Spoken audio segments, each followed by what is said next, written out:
Hello, everyone, and welcome to episode number 3 of the Nord and Block podcast. It is Sunday, January 14th, 2024. I'm your host here, Nordic97, who has finally recovered from his illness. The voice is a little bit abrupt, but I think it's because it's early on Sunday. Woo! But I'm also here with my wonderful co-host, LeBlock James. LeBlock, how are you doing on this fine? We are doing fantastic because That the is Senators good to hear. Senators finally won a game. Let's do it. That's won a game, thank God. At least they didn't lose to the Sharks. Unlike Montreal. Montreal. Oh, excuse me. We're reals. All right. Anywho, we're gonna get straight into the topics here. My lamp is glitching now. That's fun. But anywho, the first topic was something that happened almost a week ago, and it's very inconvenient because this podcast is recorded every Saturday or Sunday. So obviously, we like something that happened on a Monday is kind of outdated at this point. But still, Cutter Gauthier was traded over to the Anaheim Ducks in exchange to the Philadelphia Flyers for defenseman Jamie Drysdale and a 2025 second-round pick. This was viewed as a massive blockbuster trade, and it really is a massive deal all around. So I'm going to go to LeBlock first. What are your thoughts on this initial trade before we get into the Gauthier stuff? So I'm going to leave the Gauthier stuff for later, but just a trade in general, I think Philadelphia, given the circumstances they were in, made out great with it. You get Drysdale, who is potentially a fringe number one pairing guy, good on the power play. He has had his injuries in the past, but in a new environment, maybe he thrives. And that second round pick is going to be a high second rounder. So you basically got Jamie Drysdale and basically just a late first round pick. Pretty much. For a guy who didn't want to play for Philadelphia. So, and then Anaheim gets Gauthier, who is a good player, and it adds to their forward prospect core. And I think it's going to be a good trade for both sides. I agree. I like the deal for both sides. Leaving out the Gauthier stuff. Philadelphia needs defensemen. That is the biggest thing when it comes to the Flyers. I have said it for years. The Flyers need a proper, number one defender that can play both sides very well. And Drysdale's one of those. It's very hard to find right-handed defensemen. Very consistent right-handed defensemen. So it's really good to see that the Flyers addressed something that they needed, and they even got a late first-round pick, too. But Anaheim gets a really solid forward prospect in Cutter Gauthier, just stacking up the absolutely insane roster they have already. I don't blame Cutter for wanting to go to Anaheim. It's an absolutely stacked roster over there, and definitely it is. They're going to be a good team in a few years. Absolutely. Mm-hmm. So, transitioning over into just Cutter Gauthier. Gauthier apparently did not want to play for the Philadelphia Flyers. Following saying he did want to play for the Flyers, it was reported Gauthier ghosted the Flyers organization for a long period of time. And when he was asked on a podcast, he said there were a few reoccurring reasons that made him not want to be a Flyer. So he didn't really specify exactly why he didn't want to be a Flyer. There are a few speculations out there. But LeBlock, what are your overall thoughts on that situation and how Cutter Gauthier handled the situation overall? I'll say this: if you don't want to play for a team and you're not, even if you're not even 100% sure, just tell them at draft day, at the draft interviews, you don't want to be there, because then you get this situation. And I think Cutter really handled this whole situation very poorly. I know he's only 19, and when you're young, you do make certain mistakes, or you do have certain judgments that you don't have when you're older. But I feel like him not even giving the Flyers not even to sign your ELC, not giving the benefit of the doubt at 19. That's just that doesn't sit well with me personally. I just don't think it was handled well by him. I think Briere and the Flyers organization handled this perfectly. But I've never seen an organization tell a player, basically it's not like they didn't say it out loud, but it's basically saying, hey, screw you. That's basically, after you got traded, that's literally the message I got. Hey, screw you. Pretty much. I do agree with that statement. I think Cutter handled it horribly. I don't think he would have made the Flyers happy, whether or not he said like out loud to them, "Oh, I don't want to be a Flyer." If he actually came out and communicated with the team and was like, "Yeah, I don't really want to be a Flyer. Let's work something else out here," I think that that would have been fine in a situation like that. I would have been much more mature with it rather than him just ghosting the organization. The team goes to Sweden for him, not for any of the other guys they have. I don't even know what the other guys they had were. There were a few, but I don't think like they were there solely for him mainly, and they wanted to speak to him, but his family was just like, no, we don't want to talk to you. So that pretty much told Briere that, yeah, we need to get this guy out of here, and so they did.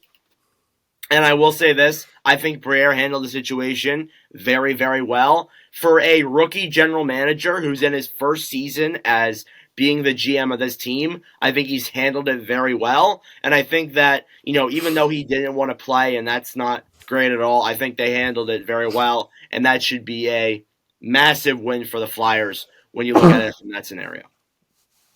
I will also say that with Kevin Hayes, just even like trying to justify him like speaking and influencing the player is really stupid. Tortorella said it in a post-game interview that it was ridiculous. And I agree. Like, you shouldn't bring previous players into that situation. And Tortorella defended Kevin Hayes too, saying that, yeah, we didn't have an agreement when he played here, but he is a good man and definitely just shows how good of a coach Tortorella is, even though there are some flaws within his coaching skills. So, yeah, but I do think I personally think Cutter Gauthier is a bit of a what is it called? What's the word here? Like kind of narcissistic. Like, I'm all that, and you're not all that. Even at the World Juniors, there was some speculation about him saying a few things in the handshake line to Jonathan Lechermacki. I just don't think he comes off as and like his teammates and coaches at BC say, "Oh, he's a humble kid." Nothing about this situation paints him as a humble person. No, there's nothing to it. I think he handled it very poorly, just immature. Yeah, and there's been some things that I personally I've lost respect for Cutter Gauthier out of the situation because I don't like when players try to like force themselves to certain places by certain teams. Example, Adam Foxco was hated for a while. It's kind of gone away now, but at the time that was a big deal when Adam Fox forced his way to the New York Rangers. Yeah, I don't think I was that big of a fan when that occurred. But definitely that's a situation that I see a lot. And he is a Pittsburgh Penguins fan, so maybe that influenced his decision. Very possible it did. I think that combined with all the other stuff that apparently the Flyers were doing definitely probably influenced the situation a little bit. So, any final thoughts on the Cutter Gauthier situation as a whole, or can we move on? I think we're good. We're set to move on. I hope both parties get what they want in the end, though. Alrighty, so we're gonna do news of this past week apart from the Gauthier situation. That was the big thing. I'm pulling up Puck Report NHL right now to talk about this a little bit. So, where is it? As my Wi-Fi takes forever to load. All right, we're here. So the All-Star jerseys. We'll start off with those. They have been released. What are your thoughts on these jerseys? You mean the ones that look like they're from a Kraft dinner box? Yes, the ones that look like they're from a Kraft dinner box. What are your thoughts on these All-Star jerseys? They're tacky. They're not great. They look awful. The yellow on yellow, like I've never seen anything like that on an official NHL jersey. Yeah, they don't look good. Like we've heard all the jokes like McDonald's jerseys, Happy Meal jerseys, Crayola jerseys. They don't look good. I don't like them.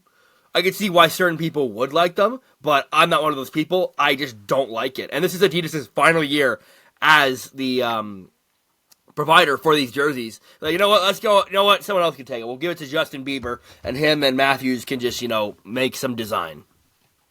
The one that's yellow, like entirely yellow, looks like a banana. Like, I'm not even... Literally looks like a banana. Looks like a practice jersey, too. Yeah, I agree. So, yeah. I mean, last year's Last year's were pretty solid. I liked last year's. I thought they were all right. Last year's But were pretty good, yeah. they really aren't so bad. All-Star votes. So the All-Star votes have been finalized. Obviously, in our last episode, we drafted our own All-Star teams. But this year, or this episode, not this year, they have announced the voted by fans roster. So 12 players have been added to the All-Star rosters. 4 of them are Canucks. So you got Jeremy Swayman, goalie of the Boston Bruins. Defenseman Cale Makar of the Avalanche. Goalie Alex Georgiev as the Avalanche too. Leon Draisaitl for the Oilers. Bobrovsky for the Panthers. Nylander, Marner, and Riley for the Maple Leafs. No surprise there. And then Pettersson, Miller, Besser, and Demko for the Vancouver Canucks. So it's notably a lot of Vancouver Canucks there, a lot of Toronto Maple Leafs. Who would you say shouldn't be on this list? Alexander Georgiev. Probably, yeah. And I will say this right now, and you can call me old head, call me a cynic. The fan vote is rigged. There's no shot people are voting for Alexander Georgiev and Sergei Bobrovsky. Like, I don't see it.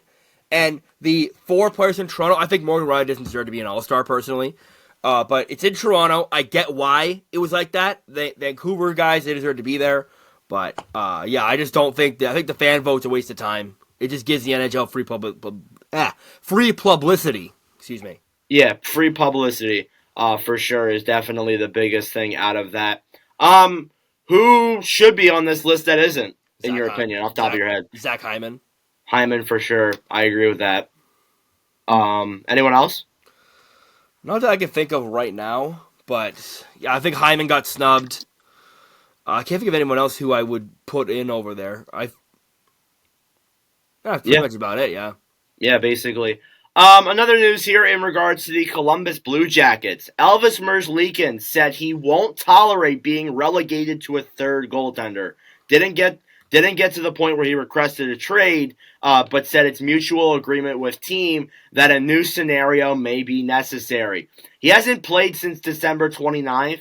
It is January 14th. So that's like 2-3 weeks almost there. Yeah. That he hasn't played since. And he has been reportedly made available for trade.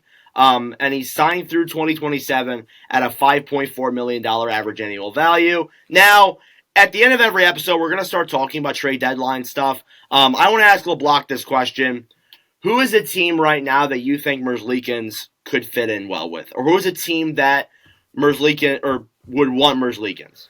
The Red Wings. Red Wings for sure. They need goalies. I could see the Oilers maybe trying to go after him. Oh, they will. Yeah. Not trying. They will. Yeah. They will go after him. You look at Merzlikins though, and yeah, he's been relegated. He's had great seasons in the past. This Columbus, he's had a rough go since the tragic accident happened a few years ago. And I think he just needs a fresh start. You get him a fresh start, I think he will perform back up to that number 1 goalie standard. Yeah, this goalie has term too, so that may actually be on Columbus's side because goalies are hard to come by. They are, yeah. That are solid. So I could definitely see Merzlikins getting moved here soon. Connor Bedard out 6 to 8 weeks with a fractured jaw.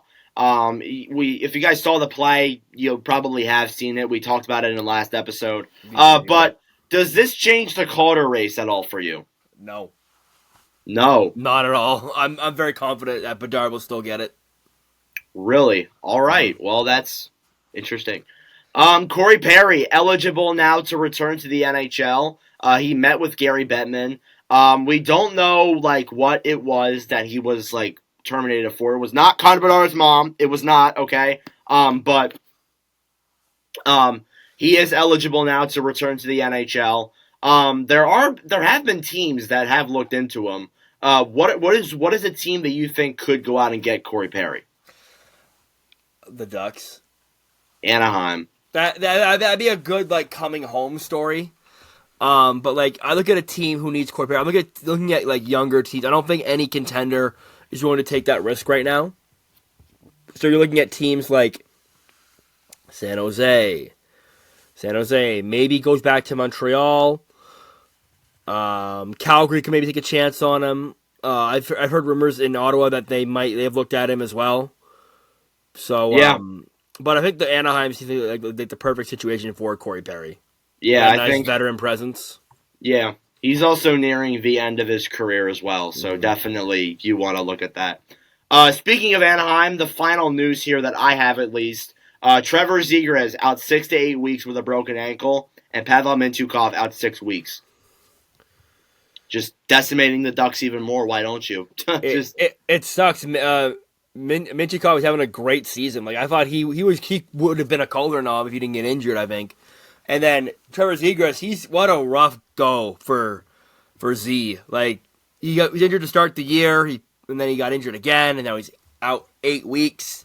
Just a rough season for Zegras. Honestly, if I was the Ducks, come deadline, maybe you shut him down for the year, let him heal up completely. Because broken ankle, like you're not 100% when you come back from that in 8 weeks. That's at least a 3 to 4 month fully recovery to get back to skating like you were before. Yeah, absolutely. Definitely that's something you got to look at there with Zegras. I'm going to ask you this question. Do you think Zegras could get traded? There's a possibility. I don't think it's 100% no, because they apparently the Ducks have made him available for trade, but I think it's going to be fairly difficult to pry Zegras from the Ducks. Do you think that Philadelphia could make a move on him now that he has his friend Drysdale in Philadelphia? It would be very interesting to see Zegras go to Philadelphia. It's definitely a possibility, but I think if any team, I think the Ducks would want probably a first-round pick. They want a first and maybe like a decent prospect.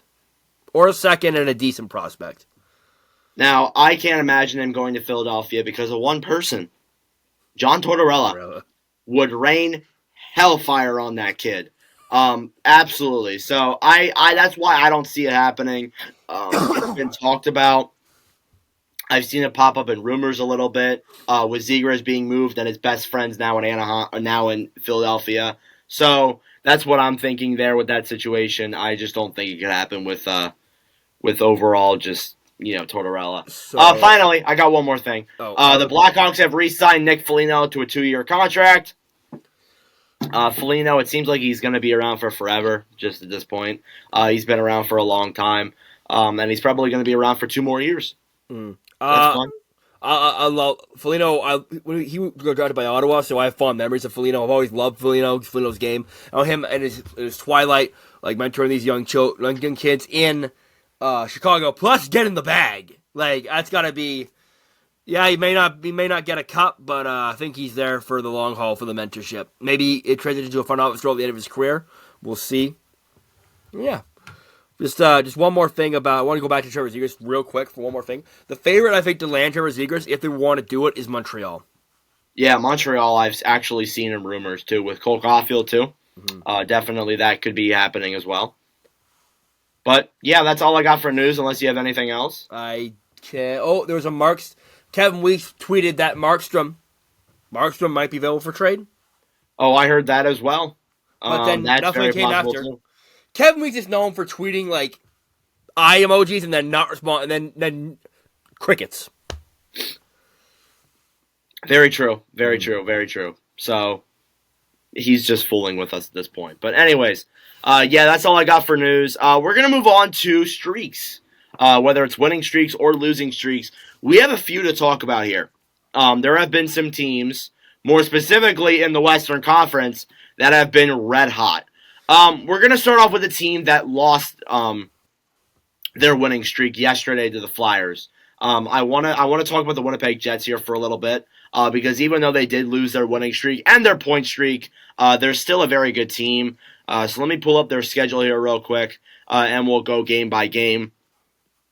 So it was 8, right? All right, that's 6. Let's go back to 2023. All right, so starting off on December 30th, when they played the Minnesota Wild, they won 4-2 in a very beefy game with Ryan Hartman in that situation. Obviously, that played a factor. Then they played the Wild the next day on New Year's Eve, won 3-2. And then heading into the new year, things went crazy for the Jets. 4-2 win over the Lightning, 2-1 win over the Sharks, 3-1 win over the Ducks, 6-2 win over the division rival Coyotes, 5-0 win over the Blue Jackets, and a 2-1 win there over the Chicago Blackhawks. So they have been on this hot streak. It was blown last night against Philadelphia, but you could argue that they were down Connor Hellebuyck, or not down Hellebuyck. They were down Mark Scheifele. They were down a few other players. So obviously that plays a factor there too. But LeBlanc, with this 8-game winning streak, are the Jets a legit hockey team? They are, and I want to say that Kyle Connor's been out since early December. He's still their leading goal scorer. So once you get this fully healthy Jets team, they're a force. With Hellebuyck, with the offense, the defense has stepped up vastly from last year. This Jets team is a legit threat in the Western Conference. 100%. I 100% agree. I love this. I love watching this Jets team. Just overall, they're really entertaining. Like the guys on this roster, Nikolai Ehlers, Josh Morrissey, they all are really enjoyable to watch. Morrissey, most notably, one of my favorites. Niederreiter as well has played good. And Hellebuyck, making a case for a Vezina Trophy. Another one. Another Vezina Trophy. So, for sure, there are a lot of guys that are in contention for it. But Hellebuyck, for sure, definitely one that I think can stay in the race for it. And I would also like to bring up this stat, too. The Jets have gone 31 games without letting in 3 or more goals. That's massive. That shows how good defensively and how good goaltending-wise this Jets roster is.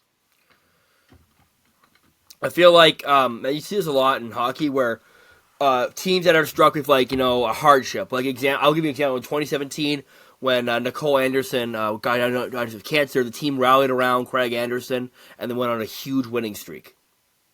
And they made the playoffs that year. With Bounders' wife, I think she went down with something. I'm not too sure what it was. Maybe it was a stroke. It was a stroke. They've rallied around that to have the record they have now. I'm not taking it away from them, but it's you see it happen a lot though. True. Very true. So obviously that plays a factor there too. But yeah, the Jets, they don't look like last year's team. Last year's team, when Bowness came in and said that they just don't look like they're showing any effort and said a lot of bad things about the roster. This year, they look way more legit, and they look like they're playing a full 200-foot, 82-game season with the way they're playing right now. Because last year, halfway through, they were first in the West. Then they won 8 games the rest of the year. Yep.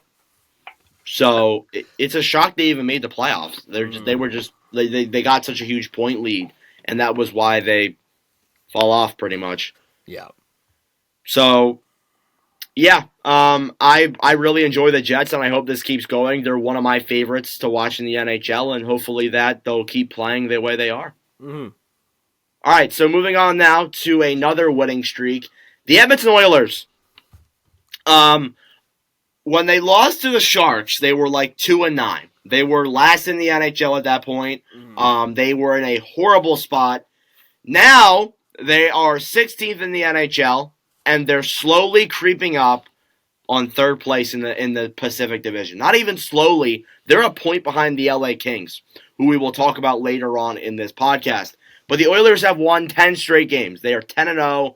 They have won all of them in regulation. Oh wait, no, they're not. They've won the majority of them in regulation, I believe. Yeah, they won in overtime last night against Montreal. I know that. So even when they're not playing on their A game, they're still winning. It's actually insane to watch. They are also another really entertaining team to view.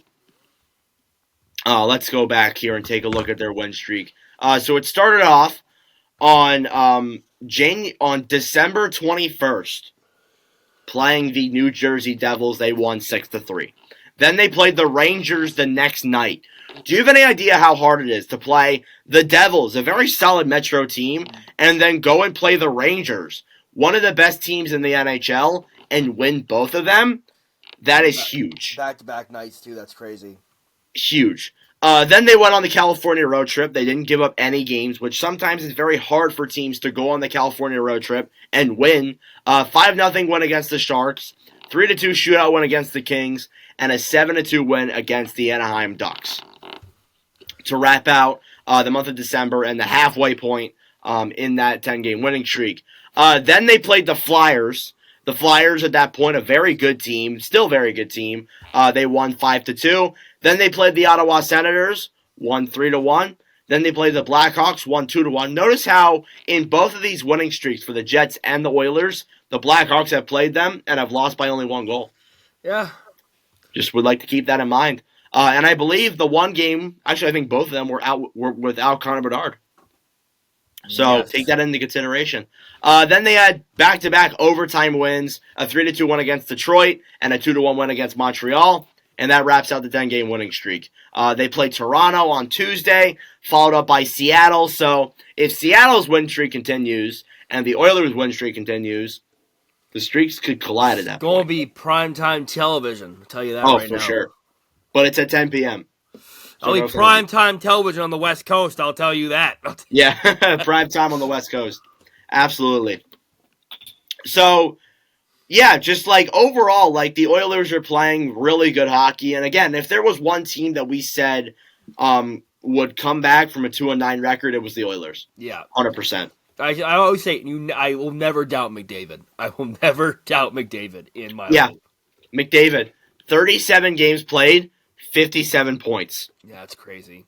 He has been just like him. He's him.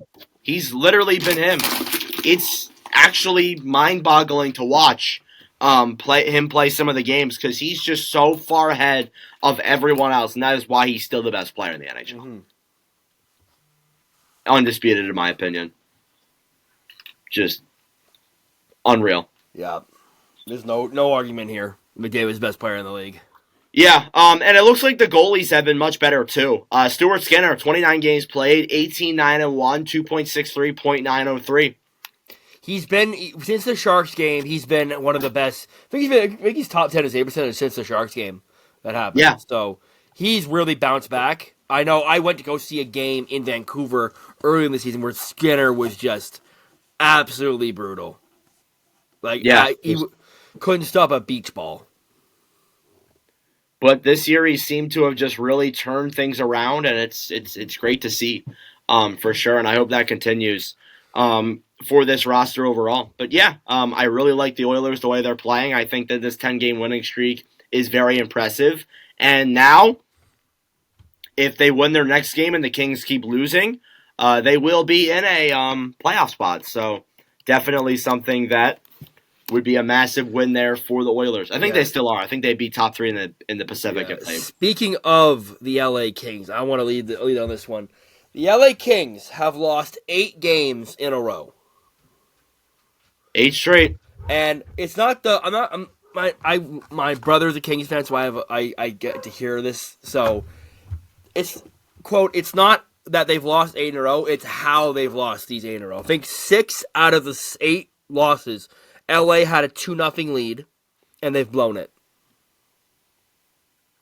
Yeah, I think that their last win was December 27th, a 5-1 win against the San Jose Sharks, and at that point they were doing great. Mm-hmm. They were doing very well. Then they just started losing. 3-2 loss to the Knights, and like not these games aren't really blowouts either. They're really close games when you look at them score wise. 3-2 loss against the Vegas Golden Knights, 3-2 shootout loss against the Oilers. You move into January 2024 now.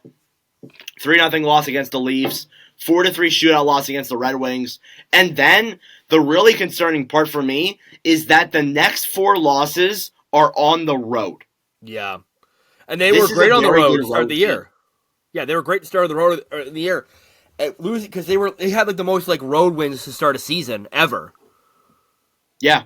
And I think like the momentum is just so low with this Kings team 4-3 loss against the Capitals, 3-2 overtime loss against the Lightning, 3-2 OT loss against the Panthers, and then 5-3 loss against the Red Wings last night. A lot of these games are 1-goal games. Mm-hmm.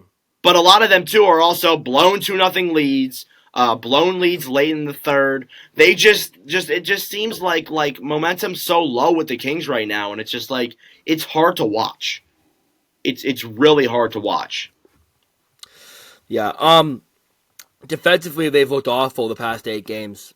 There's been calls to call up Samuel Fagemo, which I think they should. Also, Todd McLellan has notably benched guys who haven't been, like, last night he benched Dubois and Byfield. Other night he benched Kempe. He's, like, I think Byfield had 12 minutes of ice time and Dubois had 6. Yes, I'm actually looking at that right now. I was going to bring that up in my next point. And Dubois, McLellan has played both Dubois and Byfield less than 12 minutes at 5v5. He's been criticized for his lineup decisions in the past, but now it's starting to look like it's really becoming obvious now. And I want to bring up Dubois, too, because it's not like he's benching Dubois because he's playing well. Dubois hasn't been playing well. Let's just face it. Dubois, 17 points in 39 games played. The amount that they gave up for him, not good enough. The amount that he's getting paid, also not good enough. For sure. So, just overall, I need to see improvement from him. I think eventually this streak will be broken, but it just seems really low in momentum right now for the LA Kings. Throughout this streak, really though, I want to say Cam Talbot has not had a bad game. Cam Talbot's been playing well, even though this streak's been creeping up on him. He's been good in net. It's a whole bunch of it's the forward core mixed with the McLellan decision mixed with the bad defense right now. And if this keeps going at this rate, the LA Kings will be a fringe wildcard team if they keep dropping. Yes. Teams like the Oilers and the Kraken are creeping up. Yes. And moving on to the Kraken, they have won 9 straight. It has been an unbelievable tear for this Kraken team. Ever since the midway point of December, they have just been playing some of their best hockey. 9 straight games in a row is, like, insane. And for a team, too, that started off with an 8-game losing streak in December, is now on a 9-game winning streak. And when you look at not just winning streak, they're on like a 15, 14, 13-game point streak right now. Like, the last time they lost and they didn't gain a point was December 10th, a month ago. Yeah, and it's getting points in games is very important to catch in the standings, and the Kraken have done that. Like, yeah, especially like when you're a team that was down so low in the standings. Now they're pretty much a wild card team. Yeah, and if LA keeps struggling, they could creep up for even higher. Yeah, we could see a potential Kraken Vancouver Canucks matchup. That could be very interesting. That would be a very enjoyable series to watch. Yes, it would be. And the last team I want to bring up here on a streak before we move on is the Florida Panthers. The Panthers did just end their losing streak last night. I believe, I don't even know who they played. They lost to the Devils. But obviously, they're a team that, like, they seem very fun to watch. They're very good to watch. And just the team overall seems to be doing very well. Tkachuk finally started scoring again, which is great to see. You want to see Tkachuk start scoring more, and he's definitely done that. So I'm very happy to see that from Matthew Tkachuk. And, you know, the whole team's playing well. Rodriguez is playing great. Barkov is playing great. Reinhardt's playing well. Bobrovsky's playing well, too. And even though we criticized him earlier, he's still playing very solid. Yeah. So definitely you want to keep that in mind, too. But, yeah, the Panthers, another team there that looks very solid. Do you have anything? No, I think the Panthers have they've come back, and hopefully they can keep up their winning ways. But the losing streak was a little long, a little concerning. But every team goes through struggles, so I'm not too concerned with the Panthers. I think Panthers are going to be a playoff team. Have no concern with them at all. Yeah. So of those streaks, which ones are the most valuable or the most impressive? Not valuable, impressive. The Kraken's point streak is very impressive. That's got to be the most valuable. Because when you're getting points every night, that's valuable. That's more valuable than you say a 10-game win streak. Yeah, you get points every night, but even when you lose, to get points to keep going up, that's more impressive to me. To get that point streak. Even though we hate the overtimes. Yeah, I think we've had this discussion where like overtime points just like they suck. Yeah. But that's a conversation for another day, though. Yeah, we'll have that in another episode. So moving on from winning streaks, we're going to go into some trade deadline related stuff. So we're going to go look at the TSN's trade bait board. I have it pulled up right here on my screen right now. Unless if it's changed since you sent it to me. I don't believe so. I can go double check it, but I don't believe so. Yeah, so we're just going to go down the list here. You can see that in the top 10, there are 3 Calgary Flames, maybe even 4, that you could argue for sure. So we'll start off with Elias Lindholm at 1, Chris Tanev at 2, and Noah Hannafin at 7. Calgary, could they sell House LeBlanc? Yes. If things keep going, it had a nice win last night, but if things go south, I believe they're actually in a wild card race right now. They have 45 points. They are only 2 points behind the Kraken. So if Calgary, let's say by 2 weeks before the deadline, Calgary is 7 points out of a wild card spot, then I say sell House. Yes. But if they're firmly in a wild card spot, why would they sell? Yeah. I don't know why they wouldn't sell. If you know, Columbus a few years ago went all in. If you remember that, they had Panarin and Bobrovsky expiring. Instead of selling, they said, "Fuck it, we're going all in." They brought in Matt Duchene, Ryan Dzingel. They brought in a few other guys that I can't remember, but they went all in basically. Traded away a bunch of picks, and they won one round. It was fun, but yeah, I think Calgary. If that happens this year, if Calgary's in a wild card spot, go all in. I know you don't have your pick the following year, but go all in. Now, here's the thing with that. It's a big risk to go all in because when you go back to that Columbus team, what happened after they got eliminated? Everybody left. Everyone left. Everybody. So that is a factor, and a lot of these guys have already spoken out saying they don't want to stay with the Flames. Yes. So that's a big risk to take if you want to keep all these guys post-trade deadline. Do you trust? But as well as that too, maybe if they do this, if they go on a run, maybe these players will be convinced, yeah, maybe we should stay in Calgary. Yeah, so like success always helps guys. They sway them to, hey, we're pretty good. You should probably stay. So yeah, that's a big thing to look at. Here's the thing. I don't trust Craig Conroy to extend these guys at all. Rookie GM, like he's been with the organization for so many years, but rookie GM, it's hard for rookie GMs to convince guys to stay without overpaying. Yeah, he has a lot to think about. Yeah, but absolutely. Calgary, wait till 2 weeks before the deadline, and then you can come back to me with are they going to sell? Because right now it's a maybe. Like I don't have a yes or no. It's like maybe. Yeah, 100%. I agree with that. But those guys on the market, Lindholm especially, you're getting a haul for Lindholm. Oh, 100%. With Tanev too, you will, and even Hannafin as well, and even Markstrom. If they move Markstrom, they could. Yeah. So there's 3 guys in there where you can potentially get 3 first-round picks and restock the cupboard of prospects. Absolutely. Calgary's already got some good prospects in there too. So I don't know. Like the Flames will never rebuild because of the stature of their location, but it'd be nice to get a nice retool. I think that they could benefit from that for sure. Yeah. Moving on now. There are some notable Montreal Canadiens as well in the top 10. Jake Allen and Sean Monahan are ranked 3 and 4. What are your thoughts on that? You need to trade Jake Allen. If you're Montreal, you need to trade Jake Allen. You got to trade him away. If you don't, then you're missing out on assets. Because Jake Allen, he has 1 year left. If you trade him now, his value will never be higher. Especially with Montembeault stepping up for Montreal, Jake Allen has to be moved. Yes, I agree with that for sure. Sean Walker at 5 for Philadelphia. Walker could get moved. I really like Walker. I enjoyed Walker a lot in Philadelphia. But as well as that, too, if they're in a playoff spot, I don't think they should move him. No, I don't.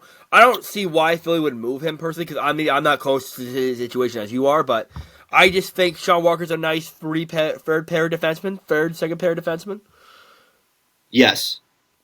If the right offer comes, though, we should do it. Yes, I would say this. Every player has a price. There's no, I was like, oh, untouchable. If you offer enough, they'll give them to you. Yeah. Now, depending on how much you offer, it may be a good move or a bad move. But we'll find. But, obviously it depends from situation to situation with that. Vladimir Tarasenko at 6. I'm sure you're going to have other players to mention here for Ottawa, but your thoughts on that? He's gone. If Ottawa continues to lose, if Ottawa can make a push at the deadline, by the deadline, then perhaps you keep him. But I just don't. Why would Ottawa keep a guy over the age of 30 years old on an expiring deal when you're not in a playoff spot? Yes, I agree. You're gonna get at least a second and a player probably for Tarasenko, or a first. But I think Ottawa has to be smart about this. It's just business. Tarasenko, I love Tarasenko. I want to see him stay, but I would understand if they moved him. So yeah, I think Ottawa has to move Tarasenko. He's as good as gone. Yeah, I agree. Number 8, Anthony Duclair. Duclair, very notable forward there. Could get moved to a very solid buy-in team. Always like Duclair. Yeah, Number 9, Kuzmenko. Kuzmenko could get dealt. With the target rumors and all that, that's very possible to happen. Do you have any thoughts on that, LeBlanc? I just got a Kuzmenko jersey, in November. So I would prefer them not. I think just he had 40 goals last year. And I don't know if it's system, if it's I know a lot of them were tip-ins last year, but I just don't know. I feel like Kuzmenko should stay in Vancouver. I consider him part of the core, but when you're scratching him and he wants to play, just set him free. Yeah, I agree. I agree with that for sure. Lyubushkin at 10, very solid defensive defenseman. Pat Maroon for some reason at 11. Tyson Barrie at 12, and then Jake Gensel. Could the Penguins move Gensel? If they're far enough out of the race, yeah. Why wouldn't you move Gensel? I also think that if Gensel wants to leave, they should ask Gensel what he thinks. Yeah. But I think Crosby would keep him. I think Crosby wants him on his wing. I think if they trade, remember, everything in Pittsburgh runs through Crosby. If Crosby doesn't like it, don't do it. Pretty much. Trevor Zegras at 14. We talked about Zegras earlier in the episode, so we're just going to skip over him. Yeah. Andrew Peeke for Columbus. Interesting guy there. Peake's been on the block for years. Yeah, he has been. He could get moved. Sorry. I thought, if you guys just saw on screen, my light just, everything in my room just went out. My apologies. Dominic Kubalik at 16. He's gone. Kubalik, interesting there. LeBlanc shaking his head. He's gone.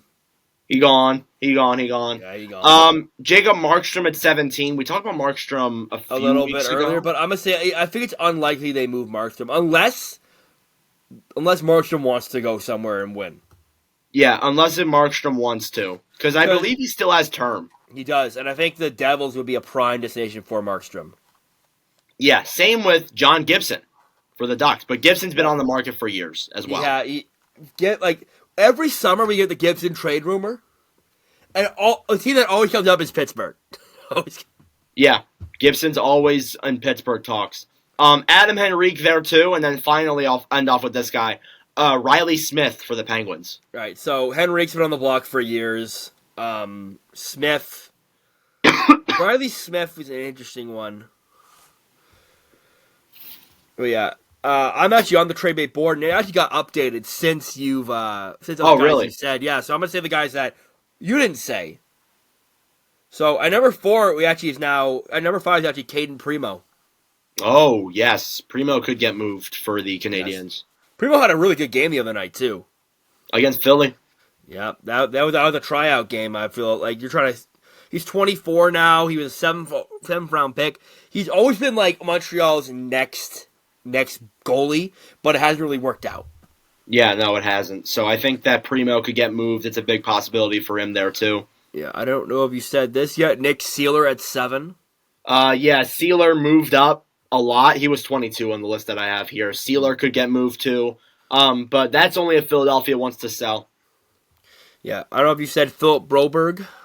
Broberg, too. Broberg, actually, I think, wanted out. I think he said he wanted to leave. Yeah. So he could get moved as well. Capo Kakinen. Kakinen, possible for a team that wants a backup goalie option. Yeah. Number 15, Rasmus Ristolainen. I can't believe he's on this list. I don't think I don't think you can move that contract. I'm not gonna lie. 3 years, 5.1. He's having a nice resurgent year, but I don't know. I don't see it. Next we have Tony DeAngelo, could be a cap casualty for the Carolina Hurricanes if they trade. Yeah, DeAngelo could get moved again. Not sure who would want him, but hey, have at him. Yeah, Tyler Johnson, number 17. Johnson, too, I brought up, is a guy that could get moved for the Blackhawks. Yeah. Anthony Mantha. Mantha as well. Scored a goal yesterday against the Rangers. He's got a 5.7 cap hit. Yes, he's got a high cap hit. You'll have to retain. Yeah, the Capitals will need to retain if they want to get it, if they want to get rid of him. Yeah. Then 19, I think Matt Dumba. Dumba as well. Dumba, I'm surprised he's even on this list. I don't feel like he gets moved. I don't think there's any team that really would want Dumba. And then surprisingly, at number 20, it's our friend of the podcast, Jack Sharp's favorite player, Mike Matheson. Yes, Matheson has moved up the list a lot. Matheson could get moved. Yeah. Solid defenseman. Arguably a second pairing guy. Yeah, he's having a great year in Montreal. I feel like Montreal would like to keep him, though, but like I said, every player has a price. If a right offer comes along, I think you at Montreal can't say no to, you move him. Absolutely. Absolutely. And that's all for the list I got, so. Yep. All right, so we're going to move on now for the next 4 weeks, even though LeBlanc's leaving me for 2 weeks. He's going on a cruise. I need vacation, too. The Sens have been so bad. I don't get vacation. I haven't gone on vacation in forever. We'll see how it is. I need a vacation. The Sens have been bad for 6 years. Now you need a vacation? Yes, I'm done. I need my vacation. All right. Fair enough. So every episode, once LeBlanc comes back, I don't think I'll do it the next 2. It's going to be just me and probably someone else. In the next couple episodes, we're going to be going through divisions and talking about the needs and wants of each team. So as LeBlanc puts his dog on the screen, we're going to start off with the Pacific Division and the Anaheim Ducks. What is it need and a want for Anaheim right now? Hang on. Get off me. Off! Sorry, guys. LeBlanc and his dog. Sorry about that. Anaheim. Draft picks. Futures. Yep. Picks for sure. Prospects, young players, anything that will get you defense. They need a right defender now because they got rid of Drysdale. Yeah, they need Zellweger and Mintyukov to pan out too. Yeah. Anaheim, even like young roster players. Anaheim is just they're in the midst of a rebuild. They need pieces that a rebuilding team is going to take. So. I see a sell. I see a fire sale. Not a fire sale, but I see them selling hard. Lyubushkin, notable player, as well as that too. You also have Ziegler is on the list there. Gibson, Henrique. So they could be big sellers this year. For sure.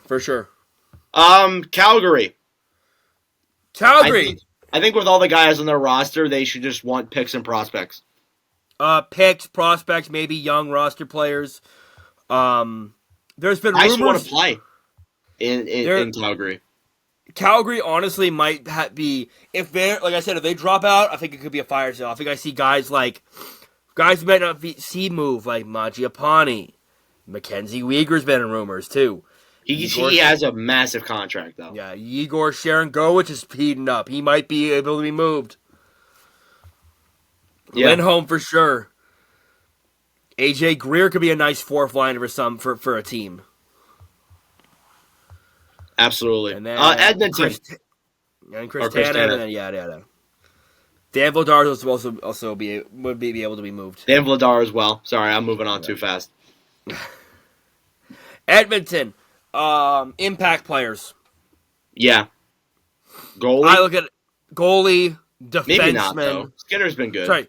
Sorry. I think they bring in another goalie, though, regardless of how Skinner's doing. Like, maybe a backup. And then I think they're going to go after some bottom six depth. Probably. I think the defense is actually not that bad. It's not. It really isn't. Like, they overlook Darnell Nurse. They overlook Ekholm. Like, they're not bad guys. Brett Kulak's been decent. Yeah, just like maybe one more like additional player, and maybe that blue line's great. I can see them getting maybe like a difference for the third pairing, but other than that, I don't really. I feel like they could look into Sean Walker. Yeah, Sean Walker would be a good piece. I think they could look in on Eric Brandstrom as well. Yeah, I agree with that too. The Kings amidst an 8-game losing streak. Defense. Yeah, defense for sure. Defense, I think the Kings aren't going to sell regardless of what happens. No, they're not going to sell. Absolutely not. They won't sell. They won't. They'll just keep. They're going to keep rolling. Yeah, I think they might stay put for the most part. They could stand pat for sure. One thing I'm concerned about, but it doesn't involve deadline things, is maybe the goaltending. Maybe Talbot's playing well right now. But you don't want to exhaust him. Yeah, and as well as that too, come playoffs, he could just. We've seen it multiple times before with goalies. Seen it. Yeah, we've seen it multiple times. So that's a little bit of a worry I have. Who's next on the list? Is it Seattle or San Jose? San Jose. Picks and prospects. There's nothing much else there. Step right up. It's the San Jose Fire Sale. Not much. Tomas Hertl. Hertl is a hard contract to move. I'm not going to lie to you there. Couture. LeBanc, Hoffman, Duclair. More or less all the guys they got in the Carlson trade. Yeah, Mario Ferraro could be on the move, too. He has a long contract, though. Yeah, I don't know about Ferraro. But yeah, definitely that could happen. Yeah, and then both goalies could be on the move. Blackwood and Kakkonen. Absolutely. Seattle. Seattle might stand pat. I feel like they might stand pat, but if they need anything, they need a bottom pairing defenseman and maybe a backup goaltender for Decord. Probably, yes. Probably. Hopefully Decord keeps playing well. Mm-hmm. Vancouver. You get the highest bidder on the market. You take the big boys on the market. I think Vancouver's going to be in on all of them. Oh yeah, 100%. Like if Elias Lindholm goes to market, I expect Vancouver to be in on that. Yeah, they're going to want a big guy since they're the best team in the NHL right now. Yeah, I feel like they're in the words of Jarmo Kekalainen, fuck them picks. Yes. Absolutely. And Vancouver has had a history in the past, too, of where they will just move draft picks. They have moved draft picks aggressively in the past. Even when they were bad, they moved draft picks aggressively. Yeah. But you look at this team, that plays a factor. Like, their forward core, I love their forward core, but I feel like they can add more to the forward core. Oh, they can add more for sure. Yeah, like you can never have enough forwards. Their defense could use a little tweaking, but I like what they've done. And you don't touch that goaltending tandem at all. I don't want to see no goalies come in. Yeah, no way. You don't want to touch that. Demko and Smith have been unreal this year. Yeah, you don't want to touch that at all. I agree. And finally, the Vegas Golden Knights been struggling a little bit. Vegas, you bring in a forward. I think you not scoring enough, personally. Yeah, forward for sure. Yeah, they've been struggling to score recently. Yeah, I look at. Because Vegas is going to be a buyer. They're always a buyer. They'll never not be a buyer. Like they're always going to buy. Yeah, I agree. Maybe you bring in a guy for the defense as well. That defensive core is kind of taking a hit this year. Yeah, maybe you want to do that as well. That's a good idea. There's been rumors about Martinez being moved for cap space. That I have seen as well. So who knows? That could be a possibility there, too. Mm-hmm. But yeah, that is all I got. Do you have anything else? No. I think the Pacific though will be there'll be more buyers than sellers in the Pacific. I think. Yeah, I I think agree. the South. There should be two sellers in the. You look at the sellers being Anaheim, San Jose. The Yes. rest could be buyers. Like you look at the Pacific. Like I think. Okay, so I'm putting the categories: sellers, San Jose, Anaheim, possibly Calgary. I think Seattle could be a conservative buyer. Edmonton aggressive buyer. Vancouver aggressive buyer. Knights and Canes conservative buyers. Yep. And I actually agree with all those. Yeah, and Calgary may just stand pat. Yeah, but it all depends what happens closer to the deadline. Yeah, We're still a little ways out. We're still a little early. I think we're like 6 weeks till deadline. Yes, but definitely there have been some talks. I think there's going to be a trade soon. There's always a trade like middle of January or like late January that like gets everybody's juices flowing, like gets the trade market going, and it actually sets the market for because you look at like if a defenseman that's not that like if a second pair defenseman goes for a first and a second, it's a seller's market. It's a seller's market that year then. Absolutely. So yeah.